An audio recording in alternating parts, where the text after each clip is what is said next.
Good morning. I'm Mike Assenza, Chairman of the Board at the Staten Island Chamber of Commerce, and I'm excited to welcome you to this year's annual meeting. Although our annual meeting looks very different this year, we still have an exciting morning of announcements and celebrations ahead of us. But first, I'd like to kick off the event with the Pledge of Allegiance. I pledge of allegiance to the flag of the United States of America and to the republic for which it stands, one nation, under God, indivisible, with liberty and justice for all. We have a lot to share with you today. First, we'll catch up on what the Chamber has been up to this year, and we'll learn more about how they've been responding to the ongoing pandemic. We'll also learn more about some exciting new developments, including new membership packages, a unique online shopping program, and more. We'll visit 7 long-term members who have been with the Chamber for more than a combined 150 years. And finally, we'll have a keynote speech by entrepreneur, author, and former Staten Islander, Peter Shankman, and you're going to like that one.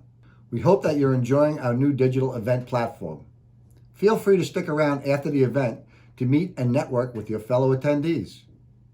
There is no doubt, 2020 has been a difficult year, but now, more than ever, remember that the Staten Island Chamber of Commerce is here for you. As always, don't hesitate to reach out. If there is any way we can help, rest assured that we will do so. Once again, thank you for joining us. I'd like to welcome Linda Baran, President and CEO of the Chamber, to start the show. Enjoy the day. Good morning. I'm Linda Baran, President and CEO of the Staten Island Chamber of Commerce. Thank you all for joining us for our first ever annual meeting. First, I would like to acknowledge this year's program sponsors: Con Edison, National Grid, Northfield Bank, and Spectrum Reach. Thank you all for sponsoring today's meeting. As you very well know, 2020 has been a challenging time for our community and our local businesses. Like most of you, the Chamber had to adapt quickly to a changing environment. Fortunately, we were able to work remotely without a hitch, and we shifted all of our resources to providing key core services to help our members. Early on in the pandemic, we placed personal phone calls to our entire membership to see how they were doing. In the coming weeks and months, the Chamber became an information hub, providing members with daily updates, access to loans and grants, guidance related to workforce, access to PPP, access to PPE, and guidelines from the city, sometimes on a minute-by-minute basis. Since last spring, we have facilitated delivery of hundreds of thousands of PPE items, with the staff making drop-offs themselves. One of our earliest efforts was our Feeding the Frontline initiative, in partnership with the Office of the Staten Island Borough President and the United Federation of Teachers. The program partnered with local restaurants to feed hospital staffs at the peak of the pandemic.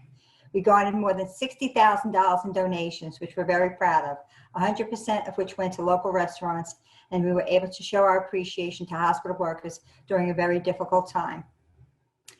As a 501c3 organization, the Chamber was not eligible for the Paycheck Protection Program, otherwise known as the PPP. Like many businesses, we have had to plan for the impact this pandemic would have on our bottom line. Fundraising represents a large portion of our budget, as does membership dues. We took immediate action to cut expenses and to tighten our own belt, even furloughing some staff for a short period of time. However, we were very fortunate that our package sponsors stepped up and filled that void. Every one of these members took their funds that were originally intended for Chamber events and sponsorship and allowed us to use it for operations. Special thanks go out to Con Edison, National Grid, Northfield Bank, and Julianne Gentili, Benson Insurance, Empire State Bank, Gateway Arms Realty, Matrix Development, and Victory State Bank. Without your support, the Chamber would not have been able to help so many island businesses. Thank you for your generosity. It's truly appreciated by all. I would also like to thank my staff. I have been working at the Chamber for more than 30 years, and our staff has never worked so hard as it has in the last 5 months. In the beginning of the pandemic, our focus was on closures. Today, we're focused on reopening. Many businesses have had to reinvent themselves, and we at the Chamber are no different. That's why the focus of today's annual meeting will be on exciting new developments and programs at the Chamber.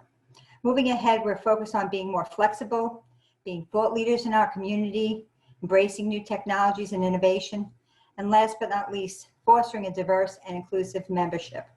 Although much of today will be spent looking toward the future, I would like to first acknowledge our past.